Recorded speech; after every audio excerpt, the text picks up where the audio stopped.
विधानसभा क्षेत्र में भी विधानसभा चुनाव निकट आते ही राजनीतिज्ञों ने जहां क्षेत्र में लोगों से मिलने तथा उनकी समस्याओं को जानने व दूर करने के लिए सतर्कता बढ़ा दी है। पूर्व मंत्री कृष्ण बेदी भी आए एक्शन मोड में। कृष्ण बेदी ने तो अब लोगों की समस्याओं को लेकर गांव और मंडियों के दौरे भी शुरू कर दिए हैं। शुक्रवार को सूरजमुखी की खरीद देखने अनाज मंडी पहुंचे तो वर्तमान विधायक पर खुलकर हमला बोले। कहा, गठबंधन की सरकार में शाहबाद में कोई काम नहीं हुआ। बेदी ने कहा, वे लोगों के लिए मैदान में उतरे हैं, लोगों को कोई समस्या नहीं आने देंगे। उनका दावा है कि 4 जून के बाद जब से उन्होंने कमान संभाली है, लोगों की तेजी से काम हो रही है। बेदी ने वर्तमान विधायक पर आरोप लगाया कि पिछली बार भी किसानों को भड़काने का काम किया। विधायक ने इस्तीफा देने की बात तक कही, लेकिन आज तक कोई रिजाइन नहीं किया। बाढ़ आई तो भी 11 महीनों तक कोई कागज नहीं चला। बेदी ने कहा कि जब से उन्होंने 4 जून से कमान संभाली है, हरियाणा सरकार और प्रशासन का अमला सतर्कता से काम कर रहा है, मुस्तैदी से काम हो रही है। मंडी में लोगों की समस्याओं को पता करने आया हूं। मुख्यमंत्री भी रिपोर्ट ले रहे हैं। बेदी ने शाहबाद विधायक को खुली चुनौती दी है।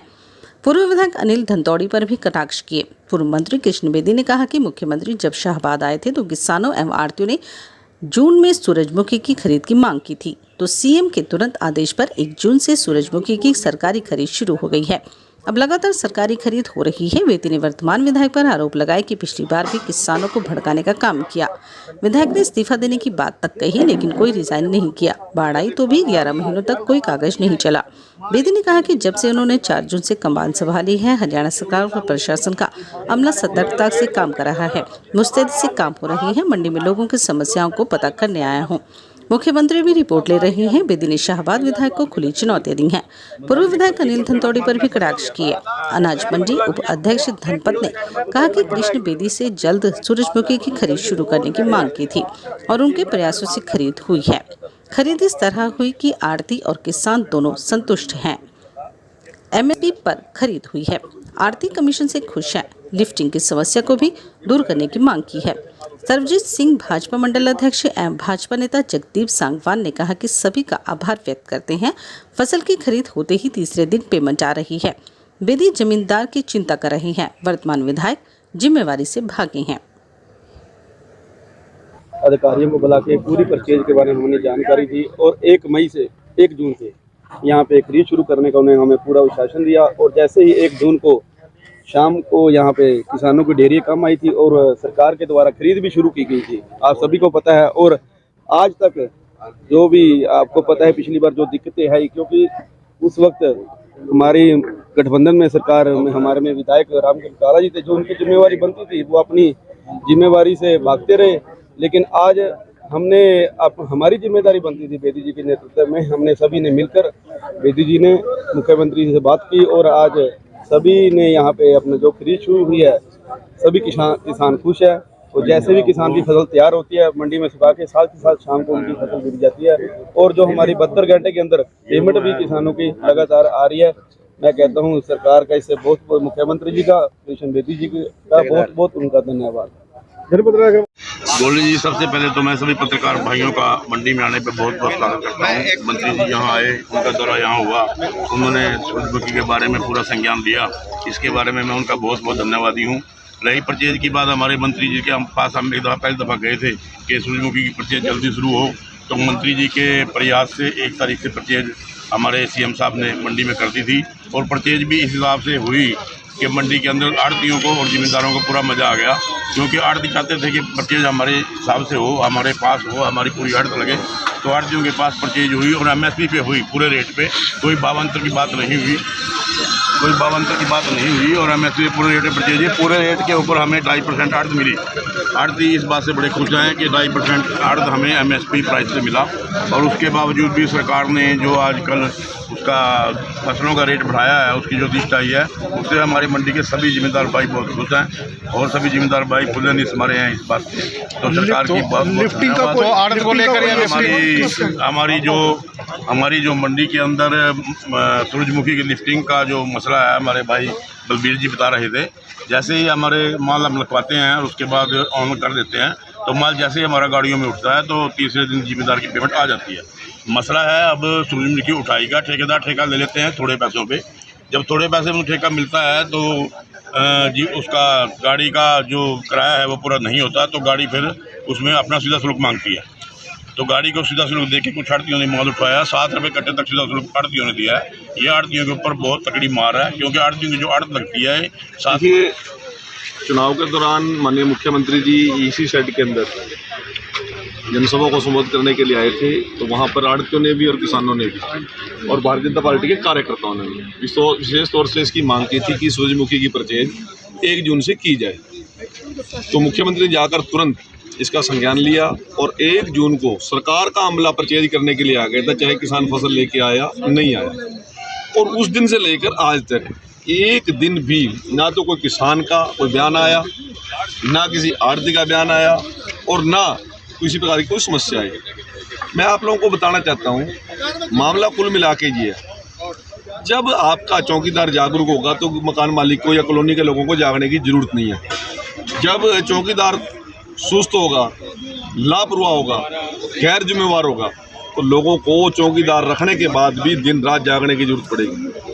4.5 साल से हमारे गठबंधन में यहाँ के विधायक जी बीजेपी की सरकार में हिस्सेदार थे और वो प्रतिदिन आरोप लगाते थे कि बेदी जी मुझे काम नहीं करने देते। हमने 4.5 साल उनको पूरा मौका दिया, मनोहर लाल जी ने पूरा मौका दिया, परंतु पिछले बार किसानों को उकसा के सूरजमुखी के सीजन में जीट रोड पर लेकर गया, उनके साथ मारपीट करवाई और जब मारपीट होने लगी तो फिर अपने आप भाग गया, मैदान छोड़ के भाग गया।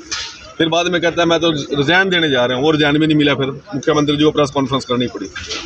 परंतु हर मुद्दे पे लोगों को गुमराह करने का काम किया। परंतु मैं आप लोगों को बीच में बताना चाहता हूँ, 1 जून से परचेज शुरू हुई थी सूरजमुखी की।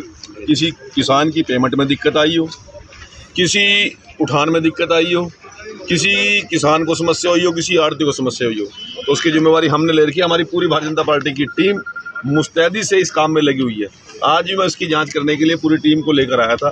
क्या वाकई ही नायब सिंह सैनी जी ने जो योजना बना के किसान की सूरजमुखी खरीद की योजना बनाई थी वो सफल हुई नहीं हुई, वो मैं आज लोग आड़तियों से भी और किसानों से भी सभी से बात कर रहा हूँ। इसी प्रकार से जो पिछले साल बाढ़ आई थी, 11 महीने तक उस पर कोई एक कागज नहीं चला, कोई एक काम नहीं हुआ। परंतु 4 जून के बाद जब हमने कमांड संभाली, आज पूरा प्रशासन, हरियाणा सरकार का अमला हेमा माजरा से लेकर और झांसा से और जलबेड़ा तक मुस्तैद है।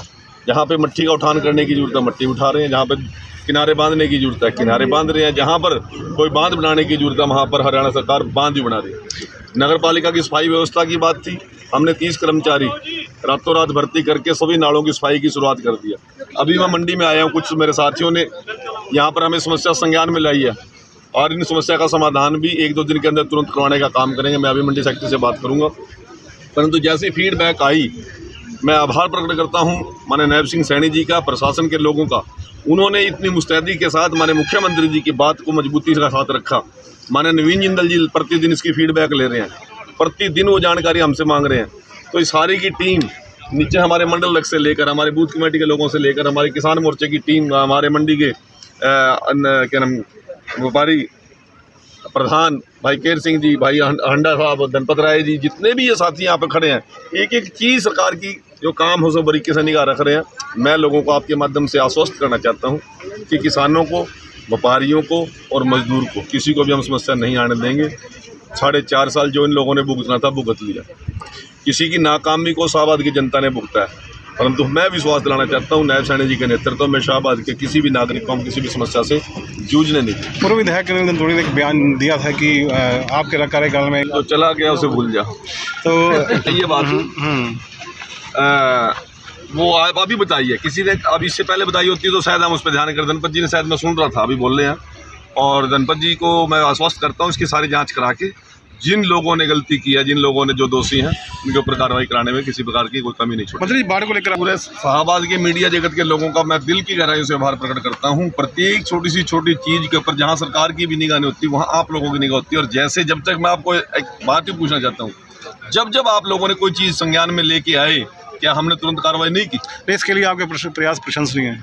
जब भी कोई छोटी छोटी बात हमारे कान में डालता है उस पर काम करते हैं। आज आपने 2 कॉलोनी की बात की है, उनकी भी जो भी समस्या होगी मैं समय बैठ के आज शाम को ही आपसे फीडबैक लूँगा। उन लोगों को मैं आमंत्रित करता हूँ, कल सुबह मेरे से कोई समस्या उनको लगती है आके मिल सकते हैं, और कल दोपहर बाद हमारे मुख्यमंत्री जी के साथ बैठक रहेगी, मीटिंग रहेगी, तो तुरंत जाके मैं उनकी समस्याओं का समाधान। देखिए, पिछली बार 2014 के अंदर मैं मात्र 562 वोटों से जीता था। शाहबाद के विकास के लिए लेकर आया 1200 करोड़ रुपये। जो आदमी 70,000 वोट लेके जीता वो ये तो दिखा दे कि कोई 1 रुपया भी हल्के में लगा हो, कहीं जाके खड़ा होकर ये तो कह दे कि ये पत्थर मेरा लगा हुआ है। कोई एक योजना तो बताए ना, कोई एक काम तो बता दे।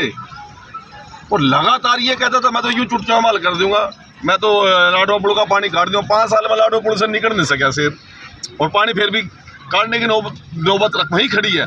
उसका भी समाधान मैं ही लेके आऊँगा। आप हमें जो 100 दिन का टाइम दे दीजिए, ये 100 दिन चुनाव के बाद चुनाव आ जाएगा। यदि आप लोगों का आशीर्वाद मिलेगा, आप लोगों का सहयोग मिलेगा, तो शाहबाद की समस्या का समाधान नवीन जिंदल जी ने अपनी बात में कही थी, उन्होंने उनके संज्ञान में बात आ गई।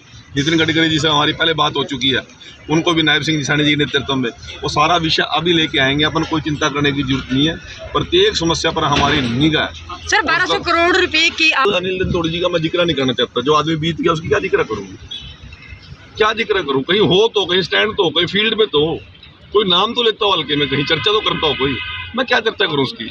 यदि या तो वो अपने टाइम में श्वेत पत्र जारी करे, या मेरे से श्वेत पत्र ले, या तीसरे श्वेत पत्र लेना आए ना आमने सामने बैठे। मैं तो जिस प्रकार कल उनका बयान सुन रहा था, मुझे तो लगता है कि यदि अनिल रंधोड़ी जी यहाँ से विधायक न बनते, शायद किला सिक्का भी नहीं यहाँ बनना था, वो भी उसी की देन है। समझे नहीं मेरी बात। ये अनाज मंडी भी नहीं होनी थी, ये शुगर मिल भी नहीं होनी थी, कुछ भी नहीं होना था। ये तो शुक्र है जनता का, शाहबाद की जनता का, कि 2009 में उसको विधायक बना दिया। और भूपेंद्र हुड्डा का बड़ा लाडला था, बड़ा गोदी में भूपेंद्र हुड्डा जिसको उठा के रखते थे, उसके सारे विकास कार्य करा दिए। शायद शाहबाद का नाम शाहबाद भी नहीं होना था यदि रंधोड़ी जी विधायक ना बनते तो। ये तो उनकी कृपा होगी, वो विधायक बन के हमारे ऊपर बड़ा आसान कर दिया उन्होंने कि शाहबाद का नाम शाहबाद रखा गया। यहाँ पे मार्कंडे ऋषि जी भी नहीं होने थे। जो कुछ हुआ उसी की वजह से हुआ है, हम तो उसका बहुत बहुत आभारी है। परंतु जनता देखती है ना, इसने क्या किया।